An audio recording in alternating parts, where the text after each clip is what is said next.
Ayo, welcome to Grumpy Wizdom.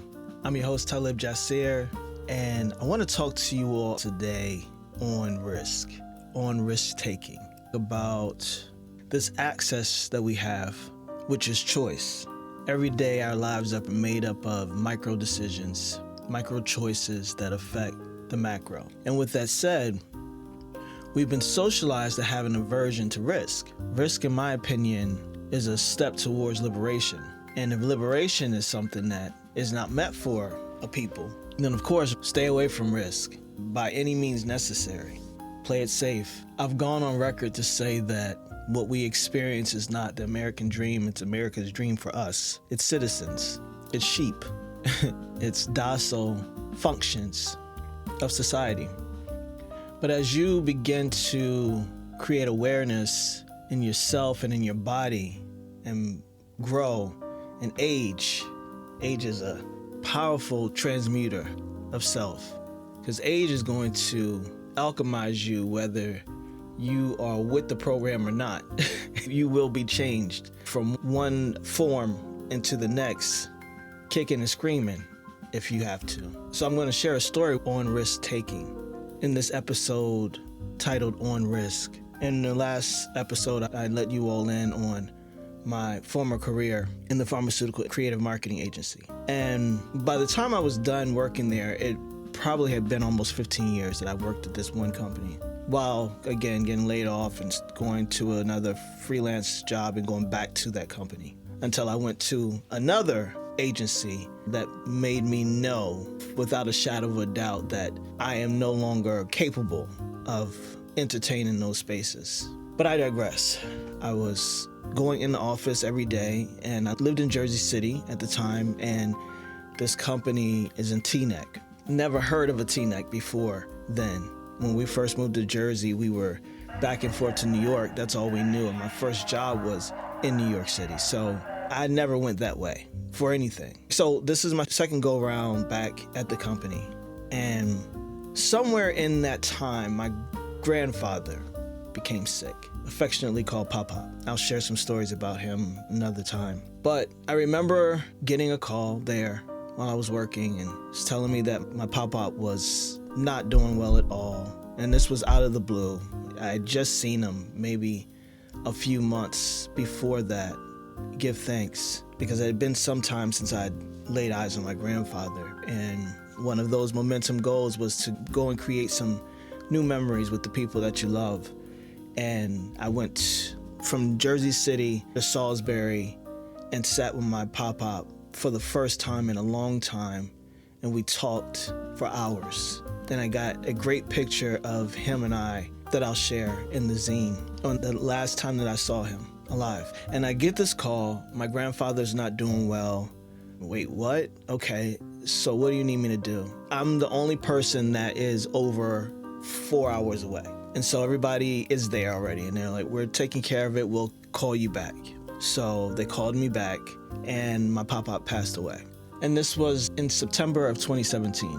He was 88 when he passed. So, leave work, and I come home to where I live now, and my father came. He's been really great throughout my life. When my great-grandmother passed, he was at the funeral with us. Completely unexpected, but he was there. And when my grandfather passed, he came as well. He was actually pallbearer beside me as I asked him. My Papa was heavy as hell, so he probably regret that shit, but I'm saying that from experience. I was like, damn, I ain't no dude was so solid. Anyway, that's morbid. Moving on. Then everything is over, and I'm home, and I don't go back into work the first week. I just can't. It was as if a giant fell for me. My Papa was my first dad before we reunited with my father, and he was a really great grandfather, very loving, always there, good time. Not so much a great father, but that's not my business. So I get back to the office, and I remember coming in, and they were ready for me to jump back in and sit me down with what's happening with my accounts and what they were able to cover while I was out and what I'm going to have to jump in on now that I'm back. And I'm listening, and I realize that I don't give a shit about nothing these people are talking about. I don't care. I don't care that happened. I don't care that this happened. I don't care that this might happen. I don't give a damn. And I realized that finally I was at the point in my life where I had enough. And for anyone that is grown enough to understand when adults move is basically when they've had enough of whatever it is. You can talk till you blue in the face, you can write it all out, you can make a film and show it back at them about all the shit that they should not be up to or be with or be doing. And until they've had enough, you might as well keep it to yourself. Can't tell grown folks what to do. Anyway, I had enough of myself, of the situations that I continue to see myself in that were unfulfilling, of being at this job that was sustaining us for years, but always felt like a stranger in a strange land. I'm sitting here, I'm doing the work, and it never felt like it was home. Just felt like I was there. It took me maybe a week or so before I decided I cannot do this anymore. And as I mentioned in another episode, I have a high value in accountability, and I'm loyal to a fault. So even though they had already let my ass go, I didn't want to let them down for the things that I was responsible for. But I decided one day that I'm going to resign. I had completed momentum. So, I was feeling like I could do and conquer the world any damn way. So my daughter's getting ready to go into college. What the hell am I thinking? But on this day, when I came in to resign, I was very nervous. But during momentum, I told you what I created. I wrote my second book, Visor to the Throne, Volume 2. I did the fussings until one of us is dead. I created new memories with people that I love. And I also created these cards called the Forward Movement I Am Affirmation deck. And I was selling these, but also giving them away to my friends. As a matter of fact, I met MC Light in the airport one year when I was going to see my eldest son, Damir, when he lived in Charlotte, North Carolina. I met MC Light in the airport and gave her a deck for her and the woman that she was partnering with at the time. So I've met a lot of people. I'm sure I'll get to those stories at some point. I had made these I Am affirmation cards and people were loving them. I love them. And just like Afros in Audio, where I am also a member of the community as a podcaster and audio professional, these cards, I also use them. So on this particular morning when I left home and I was feeling a little funky about the decision I was getting ready to make, I pulled my cards. I didn't even look at them. Put them in my back pocket. The instructions are to pull 3 cards and trust them. You'll either recognize them immediately, oh, okay, I see why I got this, or in the course of the day, you're gonna figure out why you received this card. And or it's an I am that you have access to, and with access and choice, you can embody what's on the cards. So I have the cards in my back pocket. I go to work. First thing I do when I come in, we do the status meeting. I take a couple of client calls, and the moment I have a breather, I sit down at my desk and I write my resignation letter. This is about 11 o'clock. So once I write the resignation letter, I stand up at my desk because I wish I had an air horn, but instead I hovered my finger over that return button because I'm thinking, what happens if, okay. I'm like, let me just go to the restroom. Let me continue to think this through before I do something impulsive. Having undiagnosed ADHD, your boy's impulse meter is on the Richter scale, okay? I can be impulsive, but I had a lot of things to consider. I knew I wanted to be free, but I also knew I ain't been free yet. So I don't know how to act. I don't even know how to do free. I go to the restroom and I'm standing there and I'm washing my hands and no one else is in there with me. So me and me are about to have another conversation. I'm looking in the mirror and I'm like, bruh, you gotta do it. Like, you have to. You had mentioned that you didn't want this shit no more. Either we are or we're not. What you doing? Because I want to get out of this bathroom.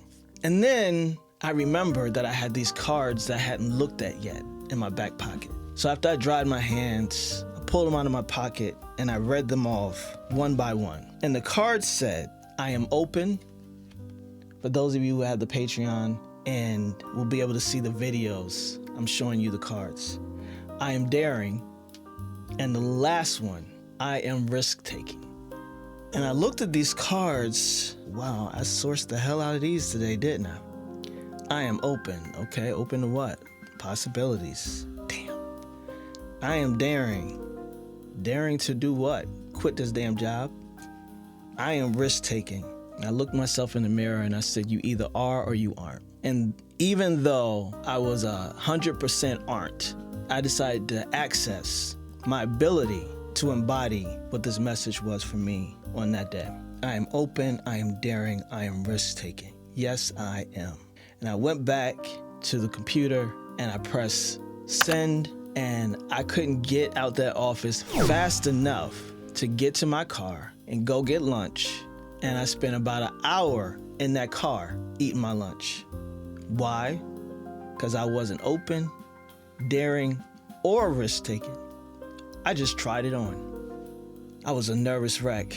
But on that day, when I took that risk, it was the catalyst for everything else. Because now I'm free. I'm free to be and do and have exactly what I want, and not just do and have. When I got back to the office, one of the co-owners, it was a really great work environment. There were some times where I had to get ugly, because I don't call aggressions microaggressions. Just call it what it is. It's aggression. It's aggressive. And I'm a macho energy. And we went to HR and we moved on with our lives. For the most part, it was a great work environment. I met one of my closest friends there, Jeff. What up, Jeff?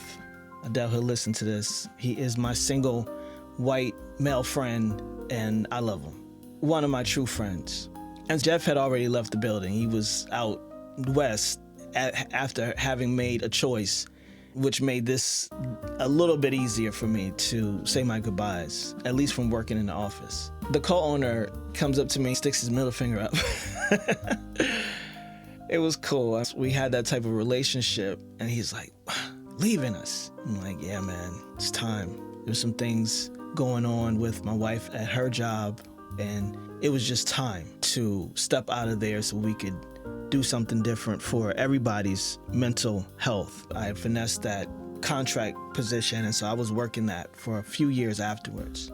Still, I have 1 foot in and 1 foot out the door, and anyone who knows about putting your ass on the line, if you still have 1 foot on the other side of safety, then your ass truly ain't on the line. The motivation is not as fierce when it's all or nothing. It wasn't all or nothing for a long time. It's all or nothing now, but it wasn't for a long time. I tell that story because risk is sometimes the only way forward. You can't know what's next, and why should you? I have to tell my children this all the time who are not kids. They're all in their 20s, but it's like the younger they are, the more they think they're supposed to know already. And I'm like, boy, you're gonna have 4 different lifetimes by the time you reach my age.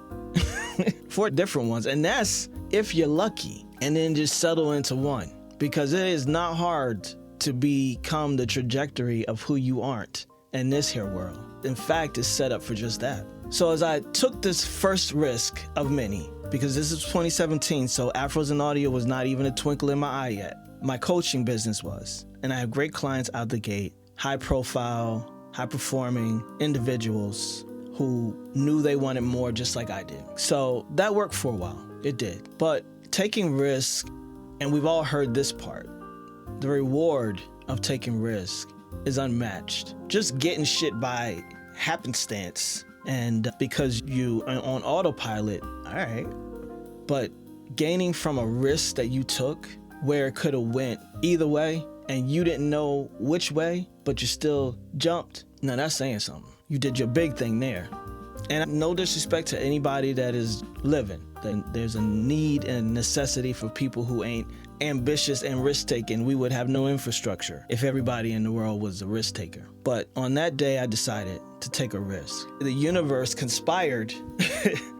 That quote by Paulo Coelho from The Alchemist. And when you want something, all the universe conspires in helping you achieve it. Word. And the universe was conspiring on that morning. I am open. What? I am daring. Nah. I am risk-taking. Oh, hell no. I ain't risk-taking. Up until then, besides love, the only risk I had taken was moving from the DMV to Durham and Raleigh, North Carolina. Love, that's always a risk. And moving to Jersey City. Those were the risks that I could count on one hand at the time. So what's the grumpy wisdom of this episode? That liberation is on the other side of how far you're willing to go, what risks you're willing to take. See, a lot of times we get caught up in readiness and preparedness, and we skip all over the word willing. What are you willing to do to get what you want? Who are you willing to be to experience the life that you want? So those are the questions. Risk hardly comes with applause. There might be some nail biting on the side and some people moving nervously, not quite sure what you're doing and why. Risk takes convincing. And the convincing is unfortunately the result. And since we live in a society of external measurement and assessment, taking risk means you also got to shut out the noise. Unlearn behaviors. Shift your mindset. It's not easy. And so I understand anybody who decides that, I'm going to sit this one out. Respect. Risk ain't for the faint of heart. You got to be built for this. And when I say built for this, you won't know what you're built for until you're inside of it. So anyone who's out there listening, like, well, I already know what I'm built of, so thank you. Yeah, I thought I did too, until I started taking some risk. And then I realized what I'm truly built of. And you will too. So this is to anyone who those visions and dreams of yourself that you have yet to realize. Take that risk. Most times when people say risk, what people hear is, what if it doesn't work out? Think of risk in this moment of what if it does? And what are you now risking not going for it? Your result may not be instant. And if you take it from me, 95% of the time it won't be. And it could still feel like a risk even 6 years in.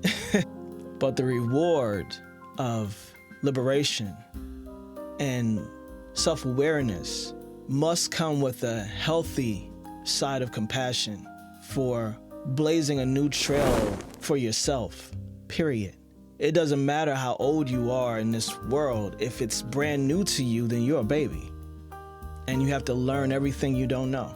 Sure, that's a risk, but look how much more you know now. Look how much further you've gone because you decided and you accessed your ability to take a risk, whether you are risk-taking or not. Take that risk.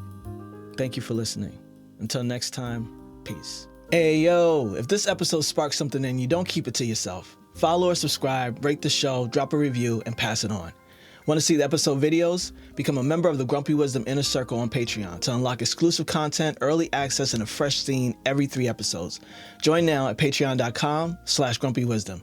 To explore more of my creative work or connect professionally, head to talibjasir.com.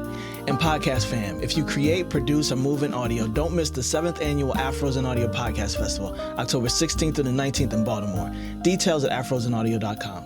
All links are in the show notes. Thank you for listening. Let's ride.